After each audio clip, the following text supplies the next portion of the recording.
بالله من الشيطان الرجيم بسم الله الرحمن الرحيم السلام عليكم ورحمة الله وبركاته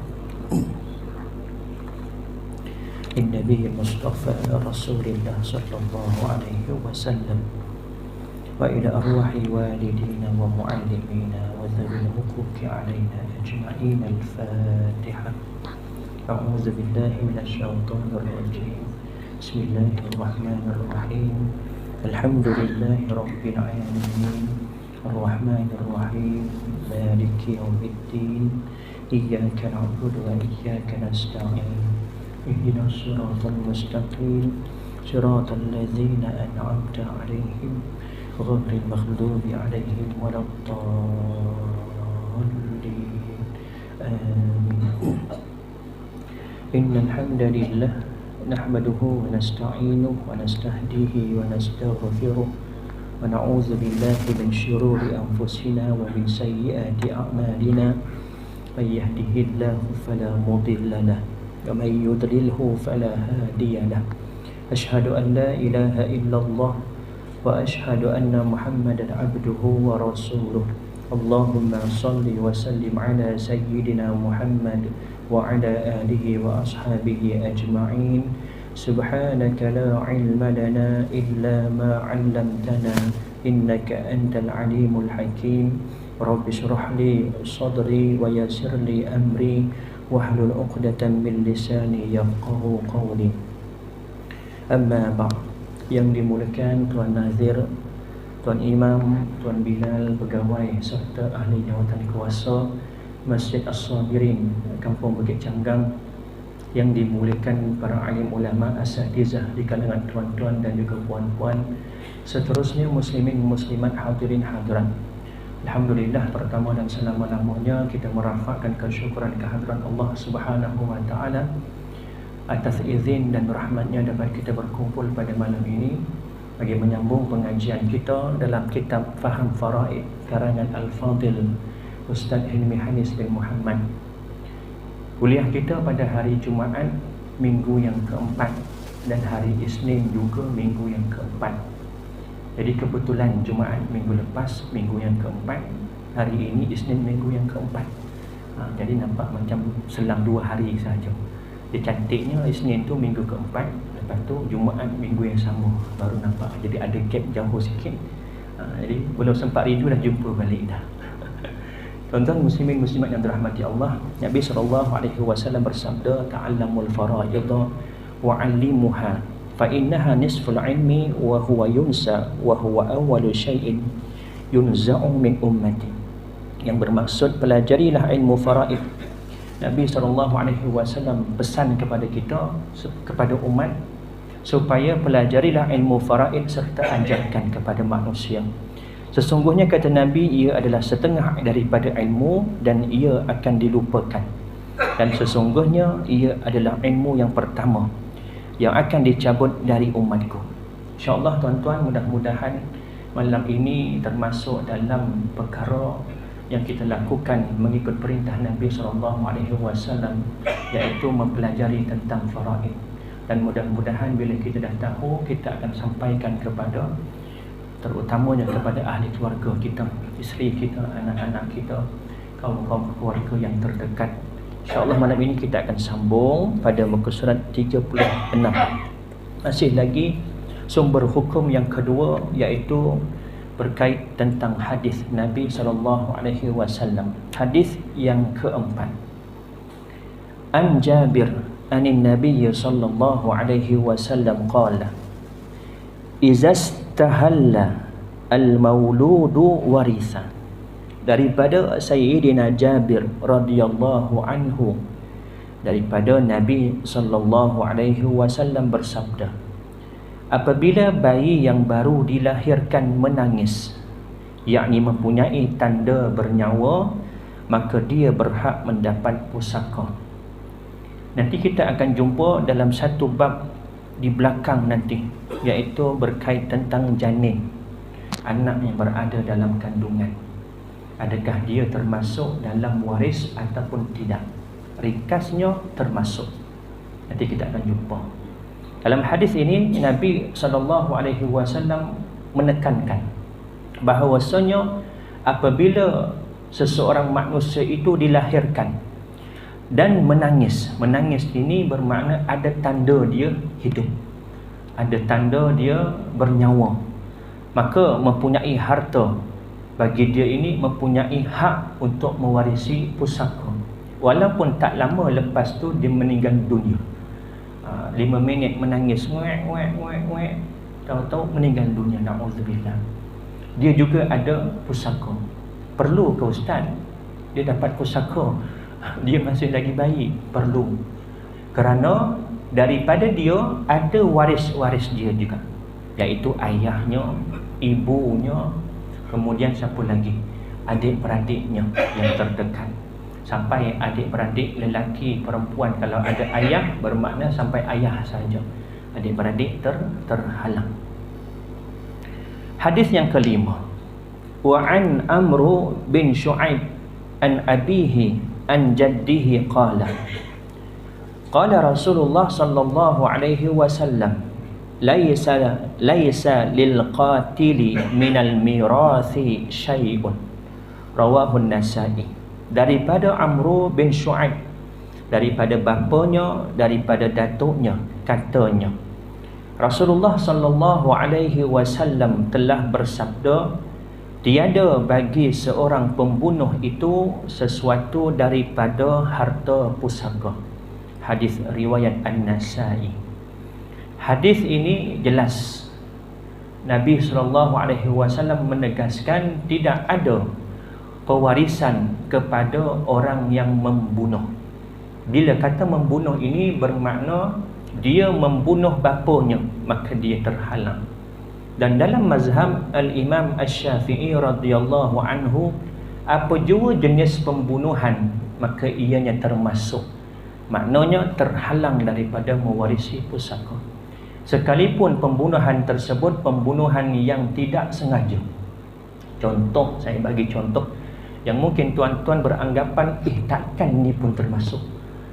Contoh, seorang anak, seorang ayah ini merupakan hakim mahkamah, memutuskan anaknya disabitkan sebagai pengedar dadah, na'udzubillah. Kanun keseksaan mandatori, gantung sampai mati. Ayah ini menentukan hukuman kepada anak ini, adakah secara hak ataupun tidak? Ya, secara hak, kerana tugas dia, tanggungjawab dia, kerja dia sebagai hakim memutuskan. Bahkan kata Nabi SAW, kalau Fatimah mencuri, maka aku akan potong tangannya. Nak kata tegasnya dalam bab hukuman. Dalam mazhab Al-Imam Asy-Syafi'i radhiyallahu anhu, bapa ini juga terhalang daripada mewarisi harta anak. Sebab dalam konteks apa jua jenis pembunuhan, maka termasuk dalam perkara menghalangi seseorang itu daripada mewarisi pusaka. Contoh lain, hakim orang lain yang didapati bersalah seorang bapa, mengedar dadah, gantung sampai mati, mandatori, yang menjadi saksi anak kepada pesalah ini. Anaknya ini hanya menjadi saksi sahaja, juga termasuk dalam menjadi penyebab kematian bapa dan terhalang daripada mewarisi harta pusaka. Nanti kita akan masuk dalam bab 3 perkara yang menghalang seseorang itu daripada mewarisi pusaka. Salah satunya adalah dengan sebab pembunuhan. Dan bila kata pembunuhan berkait dengan yang memiliki harta dan yang mewarisi sahaja. Bukan bermakna semua pembunuh tak boleh mewarisi, tak. Maksudnya macam ni. Kalau contoh Abu, dia membunuh jirannya bernama Ali. Bapa Abu ni meninggal dunia, Abu ni boleh mewarisi harta bapanya. Walaupun statusnya pembunuh, tetapi dia bukan bunuh bapanya, dia bunuh jirannya bernama Ali. Jadi yang dikatakan penghalang, orang yang memiliki harta itu mati disebabkan waris. Waris tu bunuh dia sama ada sengaja ataupun tidak sengaja. Hadis yang ke-6, wa an Imran bin Al-Husaini radhiyallahu anhu qala Ja'a rajulun ila an-nabiy sallallahu alaihi wasallam faqala inna ibni mata famali min mirathi faqala lakas sudus falamma walla da'ahu faqala lakas sudus akhar falamma walla da'ahu faqala inna sudusa al-akhir tu'matun. Rawahu Ahmad. Daripada Imran bin Al-Husaini radhiyallahu anhu, dia berkata, seorang lelaki telah datang kepada Nabi sallallahu alaihi wasallam, maka dia berkata, cucu aku telah meninggal dunia, adakah aku mendapat harta pusakanya? Maka baginda sallallahu alaihi wasallam menjawab bahawa kamu mendapat 1/6. Maka tatkala dia berpaling, Nabi SAW memanggilnya. Maka baginda bersabda, bagimu 1/6 yang lain. Maka tatkala dia berpaling, Nabi memanggilnya lagi. Maka sabda baginda Nabi SAW,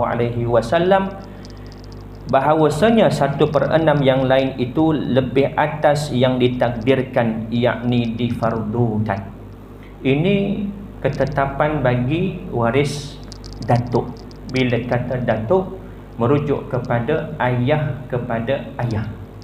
Si mati mempunyai ayah, mempunyai ibu. Tetapi yang dikatakan datuk dalam hadis ini adalah bapa kepada bapa, abul ab. Datuk sebelah bapa. Kita panggil datuk, dua-dua kita panggil datuk. Sebelah bapa kita panggil datuk, sebelah ibu pun kita panggil datuk. Tetapi datuk sebelah ibu bukan waris dalam farad. Hanya datuk sebelah bapa sahaja yang menjadi waris. Nanti kita akan masuk dalam setiap ahli waris, 15 lelaki, 10 perempuan, berapa bahagian mereka setiap seorang dan ketika mana mereka mendapat harta pusaka. Hadis yang ketujuh. An Abi Musa al-Ash'ari radhiyallahu anhu annahu su'ila an ibnatin wa banati benin wa ukhtin faqala lil ibnatin nisfu wa li ukhtin nisfu wa tibni mas'udin fasayutabi'uni fasu'ila bani mas'udin wa ukhbira biqawli Abi Musa faqala laqad dalaltu idhan wa ma ana minal muhtadin aqdi fiha bima qada an-nabiy sallallahu alaihi wasallam lil ibnati nisfu wa li ibnati ibni as-sudus takmilatas thulathaini wa ma baqiya fali ukhtin fa ukhbira Abu Musa biqawli ibnu Mas'udin faqala la tas'aluni madama hadza khabru fikum. Yang bermaksud daripada Abi Musa al-Ash'ari radhiyallahu anhu bahawa dia ditanya tentang hak pusaka untuk anak perempuan, cucu perempuan daripada anak lelaki dan saudara perempuan. Maka dia menjawab bagi anak perempuan 1/2 dan bagi saudara perempuan 1/2. Betul ke salah? Salah. Abi Musa berkata, bertanyalah kepada Ibnu Mas'ud radhiyallahu anhu. Nescaya jawapan dia sama dengan jawapanku. Maka ditanya pula kepada Ibnu Mas'ud tentang masalah tersebut beserta jawapan Abi Musa sebelum ini. Maka Ibnu Mas'ud menjawab, jika jawapannya begitu, sesungguhnya aku dalam keadaan sesat, yakni salah. Ini kata Ibnu Mas'ud. Kalau Abi Musa kata begitu jawapannya, bagi anak perempuan 1/2, bagi saudara perempuan 1/2, maka jawapan aku ni salah, sesat, kata Ibnu Mas'ud. Dan aku tidak tergolong daripada orang-orang yang diberi petunjuk. Maka keputusan aku, kata Ibnu Mas'ud, terhadap masalah ini adalah seperti mana yang telah diputuskan oleh baginda Nabi sallallahu alaihi wasallam, iaitu bagi anak perempuan 1/2, bagi cucu perempuan daripada anak lelaki 1/6 sebagai pelengkap kepada 2/3, dan bakinya untuk saudara perempuan. Ada tak bezanya? Ada beza. Di sini tiga-tiga waris mendapat pusaka. Anak perempuan, cucu daripada anak lelaki, cucu perempuan daripada anak lelaki, dan juga saudara perempuan. Berbeza dengan jawapan Abi Musa tadi. Dia kata cuma 2 orang sahaja yang dapat. Siapa dia? Anak perempuan dan juga saudara perempuan. Ini saya bagi rajah untuk nampak mudah. Ini orang yang meninggal dunia. Ini si mati. Kemudian si mati ini ada waris anak perempuan dan juga cucu perempuan daripada anak lelaki. Ini si mati. Nampak? Saya bulatkan. Ini si mati. Warisnya ada 3 orang. Yang pertama, yang kedua, dan yang ketiga. Menurut Ibnu Mas'ud, anak perempuan dapat 1/2 dan juga saudara perempuan seibu sebapa 1/2. Tetapi jawapan menurut Abi Musa, menurut jawapan Ibnu Mas'ud, katanya anak perempuan ini akan dapat 1/2 betul. Kerana dia seorang diri. Kalau berdua, 2/3. Kalau bersama dengan lelaki, dapat asabah bil ghairi, nisbah 2 lelaki 1 perempuan. Tapi dalam isu ini, anak si mati ada seorang sahaja perempuan. Dia ada anak lelaki, tetapi anak lelaki ni mati dulu. Daripada anak lelaki ni ada cucu perempuan daripada anak lelaki. Masa si mati ni mati, dia ada anak perempuan, dia ada cucu perempuan daripada anak lelaki dan saudara perempuan seibu sebapa. Jadi anak perempuan dapat berapa? Dapat 1/2. 1/6 dapat dekat cucu perempuan dari anak lelaki, dan bakinya akan dapat kepada saudara perempuan seibu sebapa. Ini nanti kita akan masuk dalam perincian setiap waris tu. Kenapa dapat 2/3? Kenapa dapat 1/2? Bila keadaannya? InsyaAllah kita akan masuk nanti.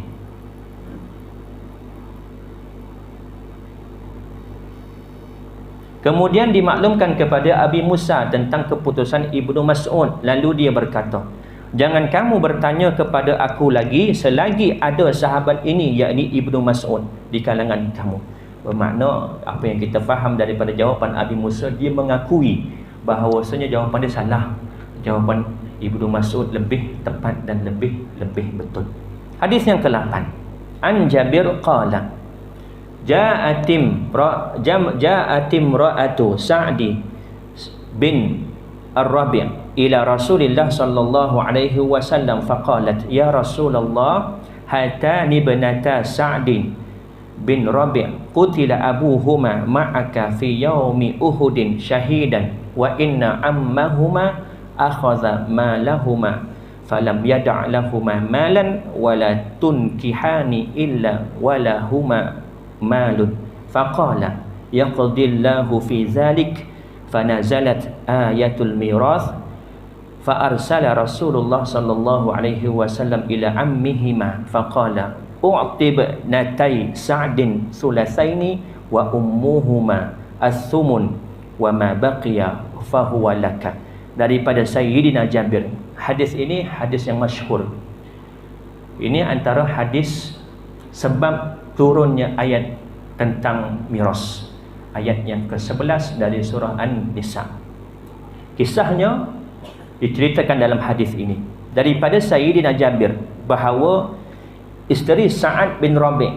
Sa'ad bin Rabi' ini siapa? Sahabat Nabi SAW yang gugur syahid ketika dalam peperangan Uhud, bersama-sama dengan Nabi memerangi musuh, gugur syahid Sa'ad bin Rabi' ini pada peperangan Uhud.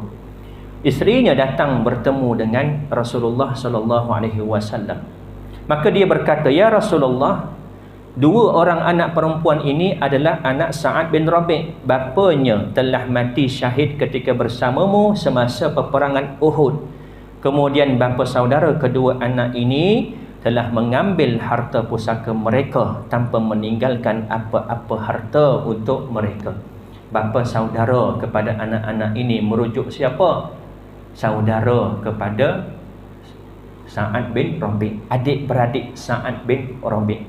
Yang bab lepas kita ada bincangkan tentang sejarah perwarisan pusaka sebelum datang Islam, yang mana umat jahiliyah pada ketika itu memberikan pusaka, melaksanakan pusaka dengan cara hanya diberikan kepada lelaki dewasa sahaja di kalangan kaum keluarga. Isteri, anak perempuan, sama ada anak perempuan yang sudah dewasa ataupun kanak-kanak, sekalipun kanak-kanak itu lelaki atau perempuan, semuanya ternafi. Yang dapat siapa? Hanya di kalangan lelaki dewasa sahaja. Maka kisah itu berlaku pada harta Sa'ad bin Rabi'. Isterinya bertemu dengan Nabi SAW mengadu. Kemudian apa kata Rasulullah SAW? Allah akan menentukan hukum pada perkara itu. Maka turunlah ayat peristiwa, ayat yang ke-11 surah An-Nisa. Kemudian Rasulullah SAW bersabda kepada bapa saudara mereka, berikan kepada kedua anak Sa'ad sebanyak 2/3, ibu mereka 1/8, iaitu isteri kepada Sa'ad bin Rabi', dan bakinya 5/24 itu milik kamu. Kamu ni siapa? Saudara Sa'ad bin Rabi', pakcik kepada dua orang anak ini tadi. Ayat yang ke-11 surah An-Nisa. Kita lihat sedikit ayat yang ke-11 dalam surah An-Nisa. Berdasarkan kisah itu, maka turun ayat ini. Ayat yang ke-11 surah An-Nisa. A'udzubillahi minasyaitonirrajim. Yusikumullahu fi auladikum lidzakari mithlu hazzil unthayain. Allah Subhanahu wa taala perintahkan kamu mengenai pembahagian harta pusaka untuk anak-anak kamu, iaitu bahagian seorang anak lelaki menyamai bahagian dua orang anak perempuan. Siapa yang tentukan ni? Allah Subhanahu wa taala. Bila kita ada anak itu lelaki ada, perempuan ada, maka mereka akan mendapat asabah bil ghairi dengan nisbah lelaki 2 bahagian, perempuan 1 bahagian. Fa in kunna nisaan fawqa thnataini falahunna thulutsa ma tarak. Jika anak-anak perempuan itu lebih daripada 2 orang, maka bahagian mereka ialah 2/3 daripada harta yang ditinggalkan oleh si mati. Wa in kanat wahidatan falahan nisfu. Dan jika anak perempuan itu seorang sahaja, maka bahagiannya ialah 1/2 daripada harta itu. Turun ayat ini menjelaskan tentang kisah hal bagi anak-anak Sa'ad bin Rabi'. Maka Nabi SAW memerintahkan kepada saudara Sa'ad bin Rabi' supaya berikan 2/3 kepada anak-anak Sa'ad bin Rabi'. Kenapa 2/3? Kerana anaknya dua orang perempuan semua. Kalau misal kata anak perempuan 10, semuanya perempuan, tetap dapat 2/3. Kalau misal kata ada 10, 9 perempuan, 1 lelaki, dapat asabah bil ghairi dengan nisbah lelaki 2 bahagian, perempuan 1 bahagian. Macam mana nak kira ustaz nisbah 21 ni? Lelaki berapa orang kalikan 2 tambahkan nilai perempuan. Contoh 5 lelaki, 5 perempuan.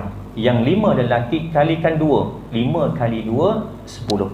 Tambahkan 5 perempuan 15. Maka bahagian lelaki 2/15, bahagian perempuan 1/15. Contoh lain, 4 lelaki, 5 perempuan.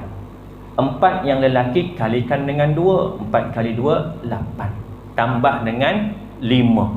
8 tambah 5 13. Lelaki 2/13, perempuan 1/13.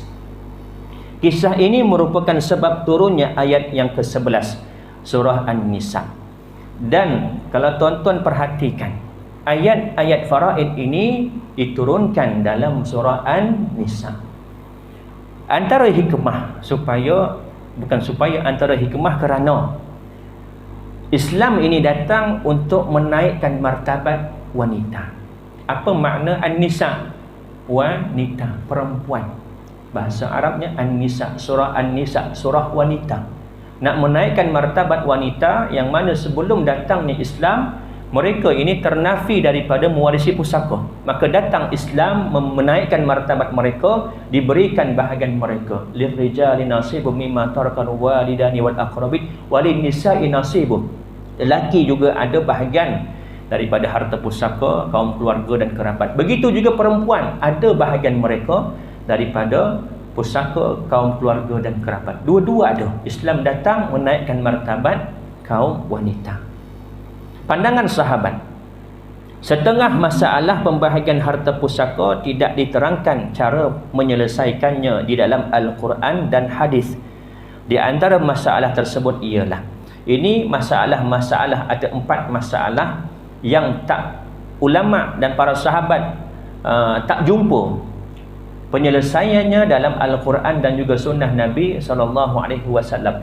Maka 4 masalah ini diputuskan pada zaman sahabat dan berkekalan sehingga hari ini, masih diguna pakai sehingga hari kiamat, hukum dan masalah 4 yang lain daripada faraid. Setengah masalah pembahagian harta pusaka tidak diterangkan cara menyelesaikannya di dalam Al-Quran dan hadis. Di antara masalah tersebut ialah masalah al-umariyatain, atau dalam bahasa lain al-gharrawain, dalam istilah lain juga. Nanti kita akan jumpa pada muka surat 288. Sekarang kita masih lagi pada muka surat 41. Bab al-umariyatan ini kita akan jumpa nanti pada muka surat 288. Keadaannya bila mana ketika si mati tidak ada anak, yang ada cuma pasangan bapa dan ibu sahaja. Maka bahagian ibu bukan lagi 1/3, tetapi 1/3 baki. Kita cari dalam Al-Quran, tak ada 1/3 baki bahagian ibu. Tiba-tiba bahagian ibu ada jenis bahagian dia 1/3 baki. Sebab apa? Kisah ini. Bagi masalah si mati tidak ada anak, ada pasangan, ayah dan ibu sahaja. Sama ada suami ataupun isteri, bapa dan ibu. Maka ibu akan mendapat 1/3 baki. Yang kedua, masalah al-aqdariyah. Bila saudara perempuan bersama dengan datuk. Nanti kita akan jumpa pada muka surat 295.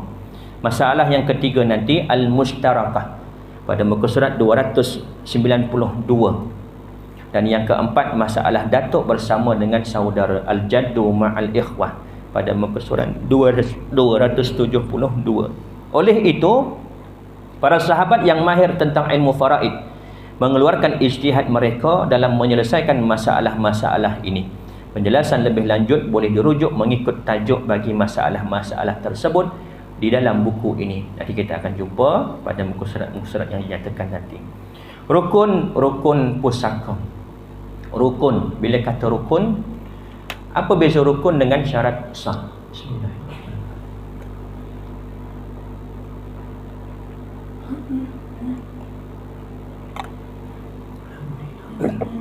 Bila kata rukun, perkara yang mesti ada dia dan ia termasuk dalam perkara tersebut. Contoh, solat. Rukun solat ada 13. Dan setiap satunya itu adalah termasuk dalam solat. Contoh, bacaan Fatihah, rukuk, berdiri betul, i'tidal. Semua rukun ini adalah berada dalam solat itu sendiri. Itu makna rukun. Syarat sah, benda yang mesti kena ada dia, tetapi dia bukan sebahagian daripada perkara tersebut. Contoh, syarat sah sembahyang apa dia? Berwuduk, menghadap kiblat, suci badan daripada hadas kecil, hadas besar, suci badan, pakaian, tempat tinggal daripada najis. Adakah berwuduk sebahagian daripada solat? Tidak. Bila solat mesti kena berwuduk. Bila berwuduk, belum tentu lagi orang tu nak solat, kerana wuduk boleh jadi nak baca Quran, nak pegang Quran. Jadi itu beza antara rukun dan juga syarat. Begitu juga dalam faraid. Syarat sah termasuk dalam perkara-perkara yang menegah daripada seseorang mewarisi pusaka. Kalau dia terlibat dalam 3 perkara yang menegah, bermakna dia tak sah, tak cukup syarat untuk mewarisi pusaka. Dan rukun-rukunnya kita akan masuk dalam arkanul irthi. InsyaAllah kita akan sambung bab rukun ini pada perjumpaan akan datang. Saya minta habis amal sedikit, habis azan nanti kita berhenti sebab pukul 10 saya ada temu janji dengan orang dalam isu tanah di Tanjung Sepat. Di perjalanan nak ke Tanjung Sepat pun sejam juga. Cuma sebelum akhir ni saya nak sentuh dalam satu isu semasa. Yang lepas, Jumaat lepas, saya ada sebut tentang wasiat wajibat. Ada yang tanya, Ustaz, wasiat wajibat ni boleh terangkan tak? Apakah yang dikatakan wasiat wajibat? Warta kerajaan telah dikeluarkan fatwa. Di negeri Selangor, wasiat wajibat boleh dituntut. Boleh dituntut oleh siapa? Cucu kepada harta datuknya. Dari segi faraid, bila datuk seseorang itu mati, dia ada anak, dan anak-anak ni dia ada anak lagi. Jadi si mati ni ada cucu. Si mati ni mati, anak-anak ini akan mewarisi harta si mati, dan cucu ini akan terhalang, mahjub hirman, tak dapat langsung. Tetapi dalam enactment undang-undang keluarga, cucu di Selangor khususnya ada 4 buah negeri yang membolehkan, termasuk Selangor. Boleh cucu ini menuntut bahagian bapanya kepada harta datuknya, dengan syarat bapanya ini mati dulu. Bapanya mati dulu. Kalau misal kata si mati ada anak 3 orang, satu ni salah satu ada anak, bermakna cucu, tetapi yang ada anak ni mati dah, maka si mati ada 2 orang anak dan 1 cucu. Betul? Anak ni dapat, cucu dapat tak? Tak dapat. Ini ikut faraid. Tetapi cucu ni boleh tuntut. Dan tuntutan tu sama seperti tuntutan harta sepencarian yang kita bincangkan Jumaat lepas, kena dituntut sebelum pembahagian pusaka. Kalau dituntut selepas, tak dapat dah lah. Proses itu kena mesti sebelum pengurusan pusaka. Hukum pelaksanaan wasiat wajibat. Pelaksanaan wasiat wajibat adalah tertakluk kepada syarat-syarat seperti berikut. Yang pertama, anak lelaki dan anak perempuan daripada anak lelaki dan anak perempuan cucu ke bawah adalah layak untuk menerima wasiat wajibat.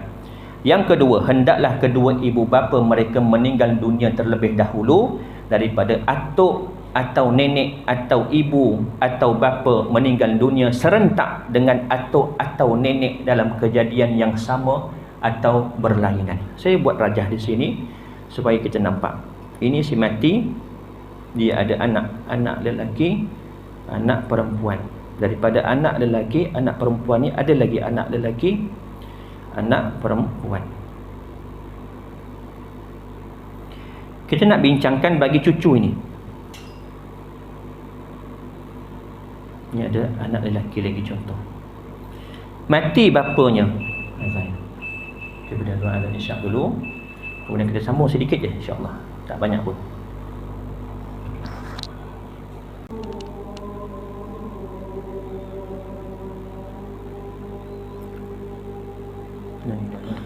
Allahumma shalli ala sayyidina Muhammad wa ala alihi wa sahbihi wa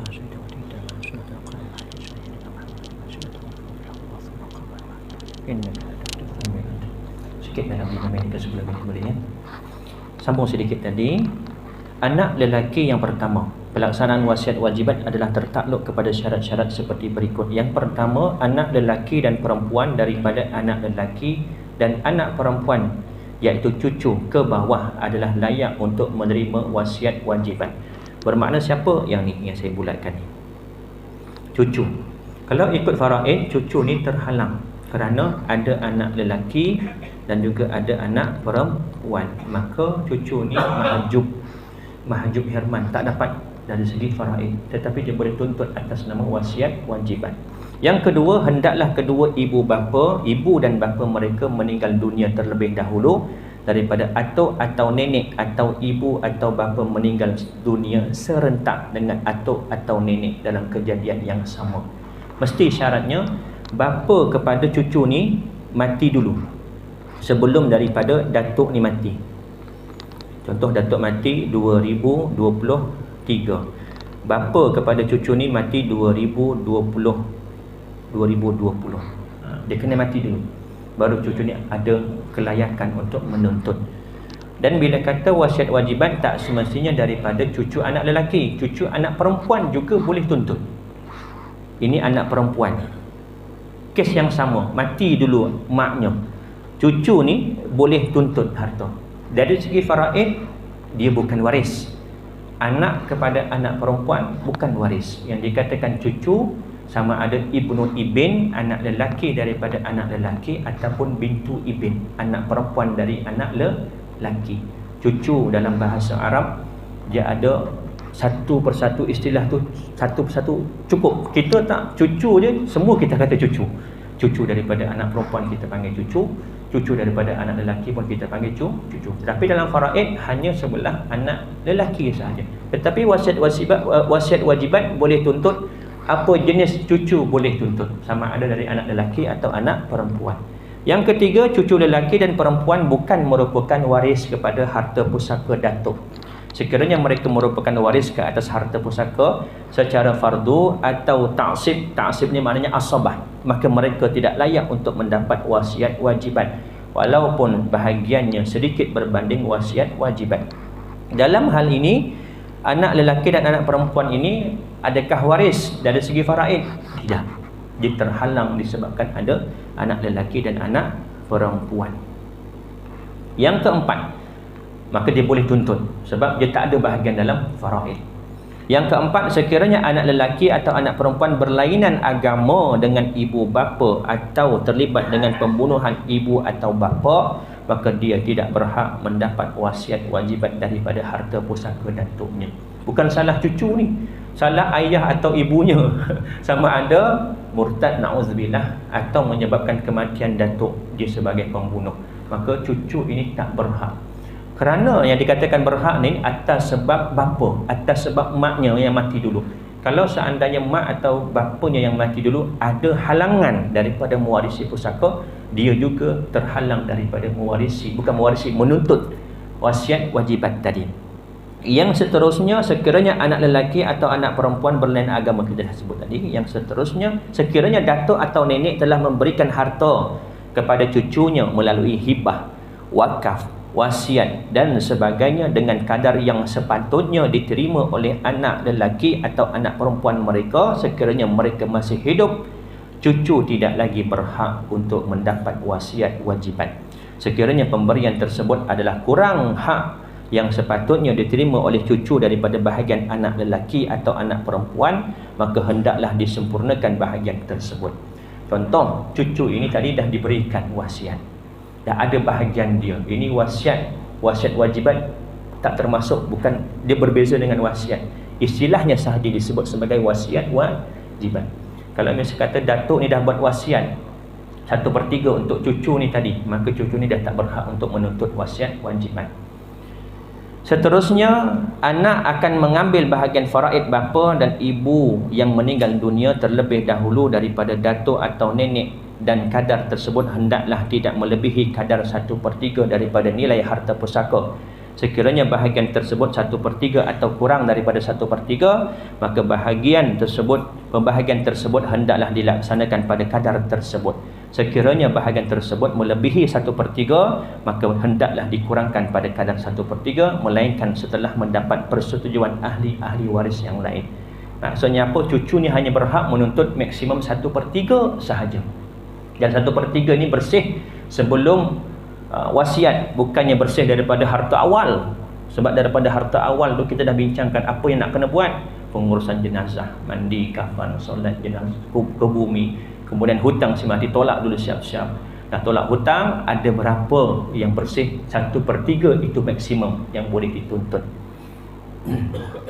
Kalau misal kata bahagian sepatutnya anak lelaki ni dapat lebih daripada 1/3, maka cucu ni hanya layak mohon 1/3 maksimum sahaja. Melainkan ada reda ataupun kebenaran persetujuan daripada waris-waris yang lain, kata tak apalah, bagilah lebih dekat dia. Adik anak lelaki yang ni, anak perempuan yang ni kata tak apalah, bagilah lebih. Sebab sepatutnya ayahnya dapat banyak. Tapi sebabkan wasiat wajibat boleh tuntut 1/3 sahaja. Kemudian yang kedua, last, pembahagian wasiat wajibat boleh dilaksanakan setelah didahulukan urusan kaitan mayat, iaitu wasiat ikhtiyariyah, iaitu wasiat biasa, dan juga hutang piutang.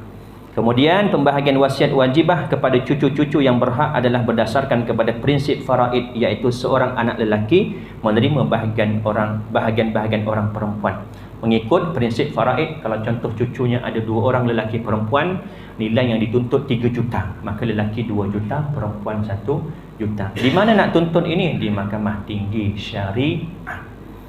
Mahkamah Tinggi Syariah. Tuntut bila? Sebelum daripada bicara pusaka, sebelum permohonan bicara kuasa, sebelum permohonan untuk pembahagian pusaka, kena mohon dahulu di Mahkamah Tinggi Syariah. Siapa yang mohon? Cucu ni tadi yang mohon.